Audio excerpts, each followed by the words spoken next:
Salut, c'est Cyril de Hub de Fou, j'espère que tu vas bien. Aujourd'hui on se retrouve pour un nouveau podcast pour voir ensemble comment éviter les flops quand on crée un produit. Tu sais, cette question que tu te poses quand tu crées un produit et que tu te dis je sais pas si ça va marcher ou si ça va faire un flop total. Je vais te répondre dans ce podcast comment faire et tu vas voir, ça va t'intéresser fortement. Avant ça, tu connais le truc, tu cliques sur le bouton s'abonner, tu vas dans la description et un lien. Ça s'appelle rejoindre mes contacts privés, tu cliques dessus, tu mets ton email et tous les matins tu reçois un podcast à forte valeur ajoutée avec des informations qui vont changer ta vie et ton business, crois-moi. Ok ? Allez, on y va. Bon, tu le sais, il y a des produits qui sont mieux que d'autres. Toi, par exemple, quand tu regardes des produits, je sais pas comment tu fais pour regarder le produit des autres. Peut-être tu fais de la veille concurrentielle, peut-être tu regardes les pubs qui passent, peut-être tu t'es inscrit à des programmes, à des trucs et tu reçois des newsletters pour tester un peu les produits, voir à quoi ça ressemble. Tu sais, il y a des produits qui se vendent mieux que d'autres. D'ailleurs, la plupart des produits qui reviennent sont des produits qui se vendent très bien. Le problème, c'est que lorsqu'on voit ça, on a tendance à croire que du coup, il y a deux façons de penser qui se dessinent. C'est vu que je le vois beaucoup, c'est que ça marche. Mais vu que je le vois beaucoup, c'est que si je le fais, ça va pas marcher parce que tout le monde l'a déjà fait. Donc on se fait avoir par ce genre de petites ruses psychologiques qui sont de dire ok, donc si je lance un truc qui ne se voit pas, il y a des chances de pas marcher, sinon ça se verrait.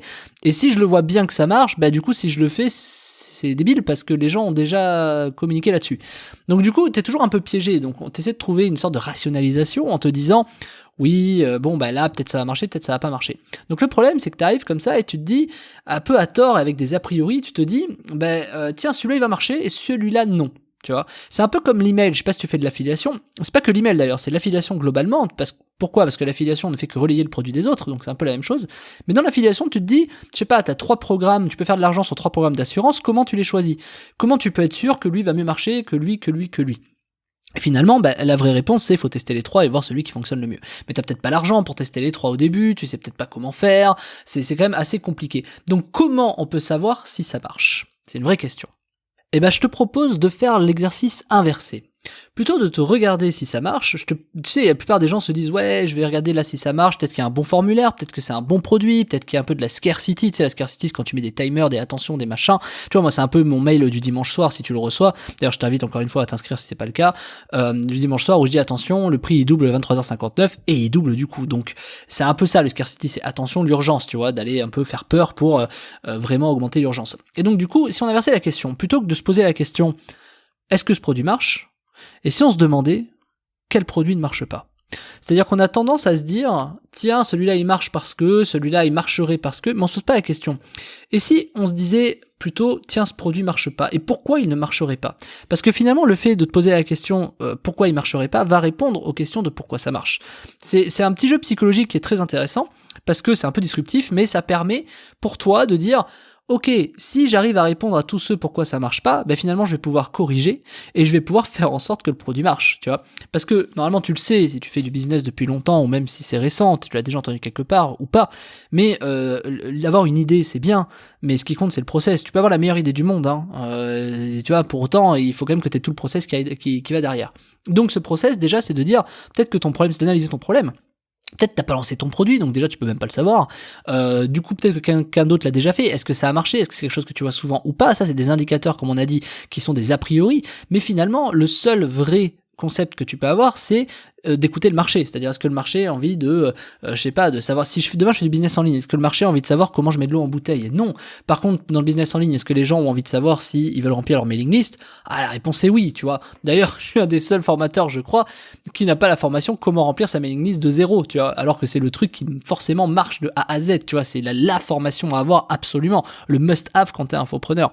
Le truc, c'est que tu te dis forcément que quand tu crées un produit, finalement, même si les autres l'ont fait, même si ça marche, il va falloir, t'as quand même une autre notion derrière, c'est la qualité de ton produit, c'est-à-dire que est-ce que t'es vraiment légitime pour parler de certaines choses, tu vois. Et donc, peu importe le produit, en général, tu fais des produits qui sont de cœur, peut-être que t'as appris, je sais pas, d'un instrument de musique et que t'as envie d'apprendre l'instrument à des gens, que t'as une méthode, t'as développé des méthodes, t'es peut-être un peu coach, je sais plus qu'on appelle ça instructeur, ou je sais plus qu'on appelle ça, là, ceux qui t'apprennent les instruments de musique, j'ai un trou, mais du coup, tu te dis, peut-être que derrière, finalement, c'est quelque chose qui marche. Et je vais te donner l'exemple d'une amie qui, tu vois, donne des cours de langue et qui, elle, se dit, ok, moi, je sais faire des cours de langue, tu sais, par exemple, elle sait parler 3-4 langues, et elle se dit, ok, tu vois, quand je suis dans la merde, je sais que je peux toujours faire entrer un peu de cash parce que, justement, j'ai cette compétence de faire apprendre les langues aux autres. Et tu vois, en 4-5 jours, elle trouve des clients, elle habite à Dubaï, elle trouve des clients et elle gagne à peu près 100 € de l'heure, tu vois, pour faire ça. Donc finalement, elle avait un truc qui lui fait plaisir et voilà. Et donc tu vois, c'est la question. Est-ce que demain, si par exemple tu te dis, tiens, je vais apprendre des cours de langue et je vais le mettre en ligne, est-ce que ça va marcher ? Mais la question c'est pourquoi ça marcherait pas en fait. Vu que dans la vie, finalement, elle arrive tout de suite à avoir des clients, comment elle a fait pour avoir des clients? Elle a été sur un site, elle s'est inscrite, elle a mis une annonce, etc. Et puis t'as des gens qui l'appellent. Donc finalement, quelle est la différence entre faire ça, faire de la pub, finalement tu vends ton produit? La différence qu'elle fait, c'est qu'elle s'adapte aux gens, c'est comme du coaching, alors que finalement elle pourra en faire toute une méthode, la vendre en ligne et faire de la pub dessus pour gagner de l'argent, parce que finalement tu vois bien que sur le marché global, elle a déjà des gens. Son seul truc qui va pêcher, c'est comment je fais pour trouver mes clients. Et aujourd'hui, pour trouver ses clients, elle s'inscrit sur des sites pour qu'ils viennent, donc des sites à forte audience. Alors que finalement, si elle faisait de la pub, ça lui coûterait plus cher, parce que pour trouver des clients, tu vois, pour aller faire son heure, etc., puisque autant passer par des trucs qui sont gratuits, mais par contre, si elle vendait une formation pour tout le monde, elle gagnerait beaucoup plus d'argent.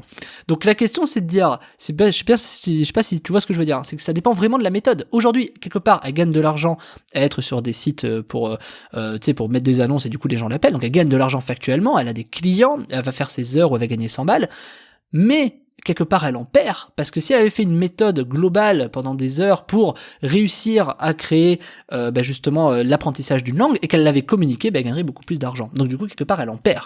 Donc ça veut bien dire ce que ça veut dire, c'est que le produit en lui-même, c'est faire apprendre une nouvelle langue, mais que finalement, le process et la méthode va faire la différence pour réussir à générer du cash. Et elle est vraiment là la différence. Donc finalement, faut te poser cette question. Avoir une idée, ça veut pas dire que ça va être bien ou pas. T'as des gens, tu vois, quand tu vois, par exemple, et c'est le cas de beaucoup de formateurs, quand tu vois une bonne idée, tu sais la reconnaître et tu te dis, ok, génial, j'arrive à la pousser, il y en a qui arrivent à la pousser, je la vois beaucoup, ok, mais pour autant t'as peut-être pas le process qu'ils ont pour y arriver.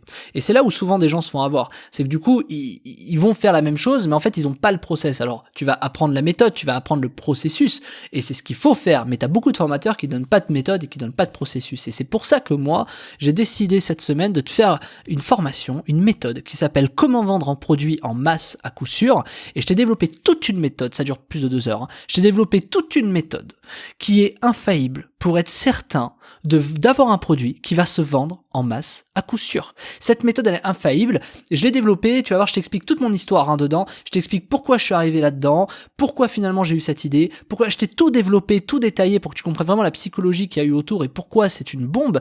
Et je ne connais personne qui fait ce que moi, ce que je vais t'apprendre, ce que je fais moi-même, et je suis le seul à faire ça pour une raison simple.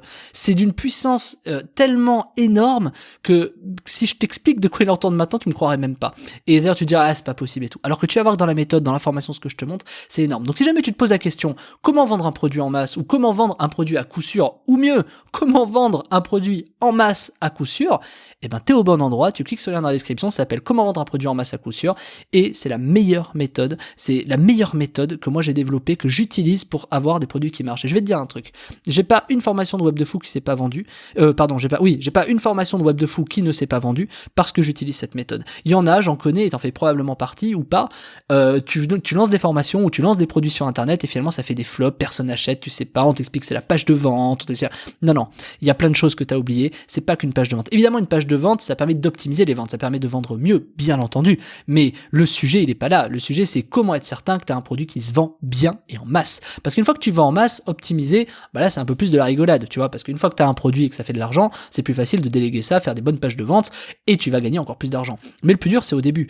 Le plus dur, c'est de te dire, ok, il faut que je lance le produit, il faut que je le teste, ça me coûte de l'argent, je sais pas. Je t'ai trouvé une solution énorme, simple, rapide, qui demande vraiment pas beaucoup d'argent. Avec 50 € tu peux le faire, vraiment, je sais. Et franchement, entre 0, tu peux même dépenser 0. Je te donne des méthodes gratuites qui sont plus longues, mais je te donne aussi des méthodes payantes qui sont plus rapides. Donc t'as le choix, c'est-à-dire t'es même pas obligé de dépenser plus, tu peux dépenser 0 et tu peux quand même réussir. Je te montre tout dans la formation, c'est énorme, tu vas réussir à vendre un produit en masse à coup sûr. Donc je te laisse cliquer dans la description, dans le lien, ça s'appelle Comment vendre un produit en masse à coup sûr, et je te rejoins de l'autre côté, je te dis à tout de suite.